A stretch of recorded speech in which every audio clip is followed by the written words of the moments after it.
Hey y'all, thanks for tuning back into Chickanic. I hope everybody's having a great week. Do not go anywhere if your mower won't start and you think it has an electrical issue. I am out in the shop yard today. I'm going to pick out one of my customers' mowers that has an electrical issue. We are going to diagnose every little bit of it that we possibly can so you know how to fix yours to save you time, money, and frustration in the future.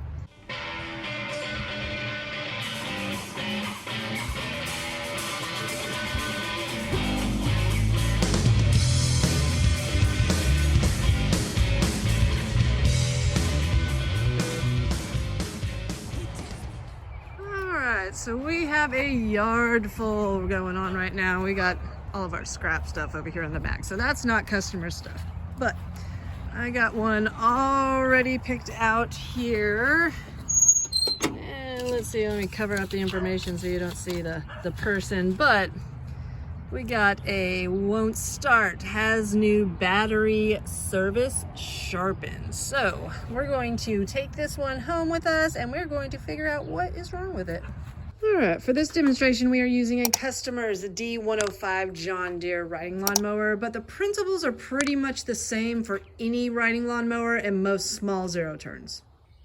All right, so I'm not gonna lie. Although this is one of the most common issues we see coming into the lawnmower shop, it's also the easiest to fix. But I did that so we can knock that problem out of the way, make sure that's not your issue, and we'll go on to everything else that could possibly be wrong with your electrical on your riding lawnmower zero turn.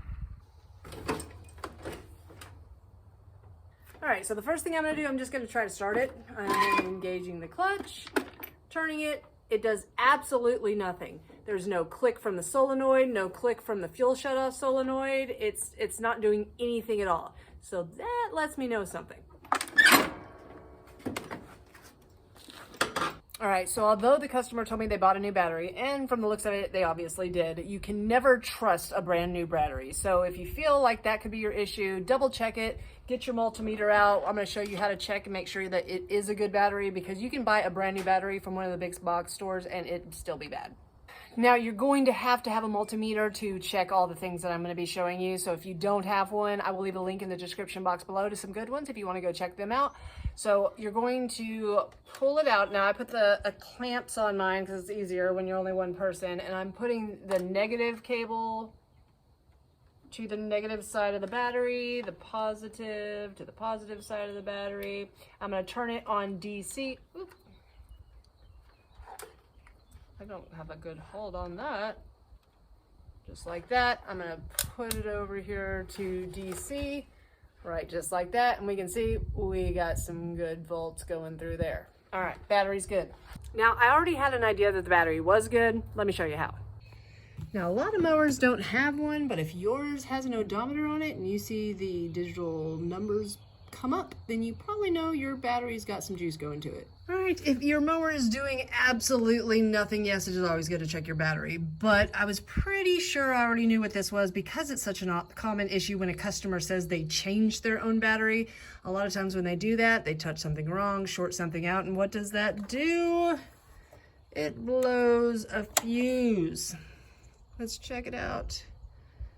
Oh yeah, that is gone. Yeah, you can see there. It's broken. So I'm gonna put a new fuse in there. And a lot of people don't even know they have fuses, but you do. And let's see if it'll start up now.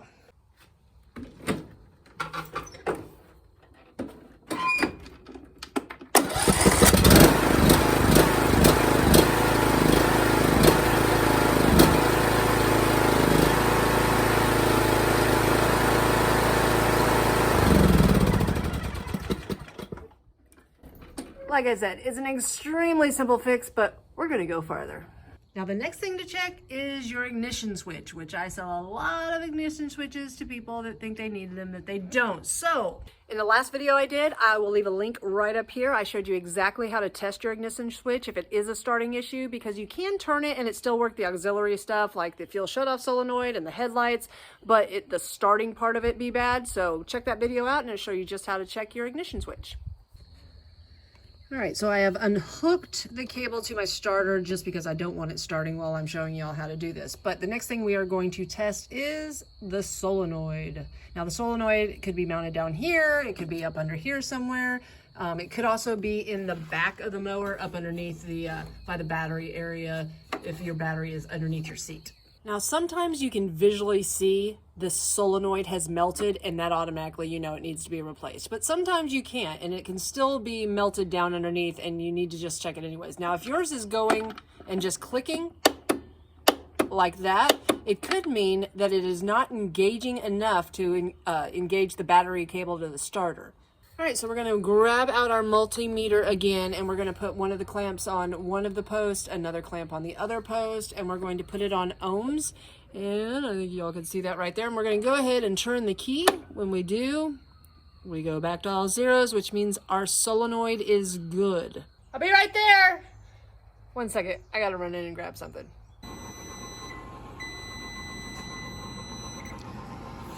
So yeah, I might be on a diet.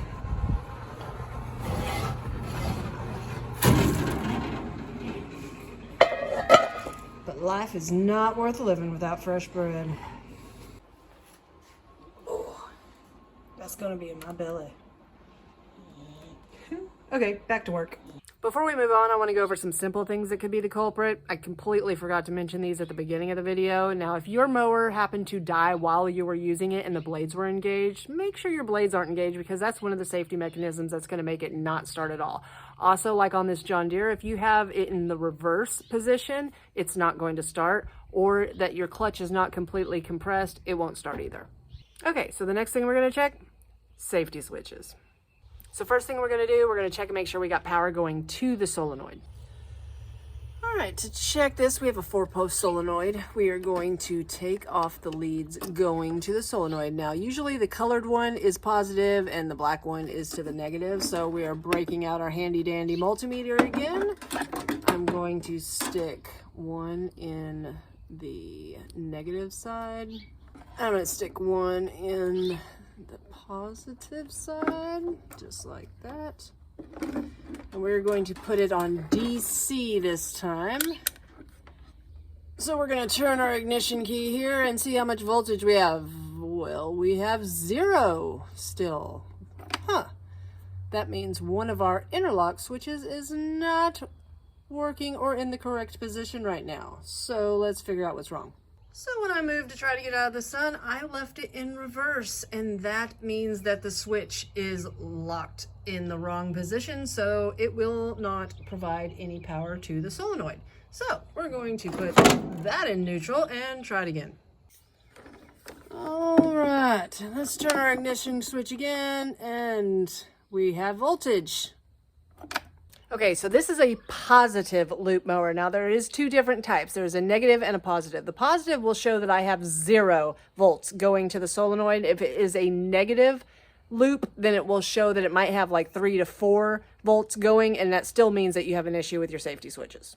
Okay, if yours showed 0 to 3 volts, now you know you have an interlock safety switch issue. I'm gonna show you where they are all at and how to check them. All right, since this one has a lever to engage the blades, somewhere that it can run into down here is a safety switch. So we've got it right here, and you're just going to follow the wires really and to find your safety switches. So it engages this one right here, which is your PTO interlock switch. Now, if you have a push-pull type of method to start your blades, and I'm going to show you how to test your push-pull blade engagement switch, but if you have that, then it might be in a different location. So next one, we're gonna go down here, and I've already taken it off so I can test it for you guys, but you've got one that is mounted down here for your clutch. So you'll have to follow the clutch pedal and see what it presses against to find the clutch interlock switch, which was mounted right here just a second ago. And I'm gonna show you how to check that one. You'll also have a seat safety switch on most mowers, which that is usually located right here in the bottom of the seat. And then on this one, I don't know, I'm gonna have to go digging for this one because it's got a reverse. And so this one has 4 safety switches. All right, so I'm not an electrician. I don't know how to explain things very well, but here's what I'm going to tell you. Okay, so one side is open and one side is closed. When you come to these kind of switches right here, now the safety switch underneath your seat is different. You will crisscross them, but this one, it has like one side's open and one side's closed. When it's compressed, it switches and then it's open and closed the other way. So I've got this bottom two right here. Now don't go up and down this way. You want to go right across from each other. I got them hooked up. I've got my multimeter here and you can see all zeros. Now whenever I press it, it goes to 1. So that's a good thing. Now I'm going to put it on the other two right above and it will be totally backwards. Okay, try to make it where they're not touching each other. See, now we're at 1. When we compress it, it goes all to zeros, just like that. So we know this switch is good. All right, so I'm not going to pull the seat switch, but it's going to be just the same way, except the prongs are lined up 4 in a row. You will connect 1 and 3 or 2 and 4 and do it exactly the same way we did the other one. Now, last but not least, if you have an electronic PTO switch, you're going to want to test it. You're going to pull it out and you're going to pull the prongs back just a little bit. That way you make sure that you're not touching anything. Now, one side of your PTO switch has COM, which means common, and the other side has NC, which means normally closed. So what you're going to do is put one prong, and you're still going to go across from each other, but you're going to put one on one side and one directly across on the other side, and we're going to test that and see if our PTO switch is working. All right, so we have to check all of these prongs on here. You're going to put it to the ohm section of your multimeter again. I'm going to connect one to one side here. First, we're going to go on these outside ones to check these two. And when it comes up, it goes all to zeros. When we pull the switch, we're to 1. That's a good thing.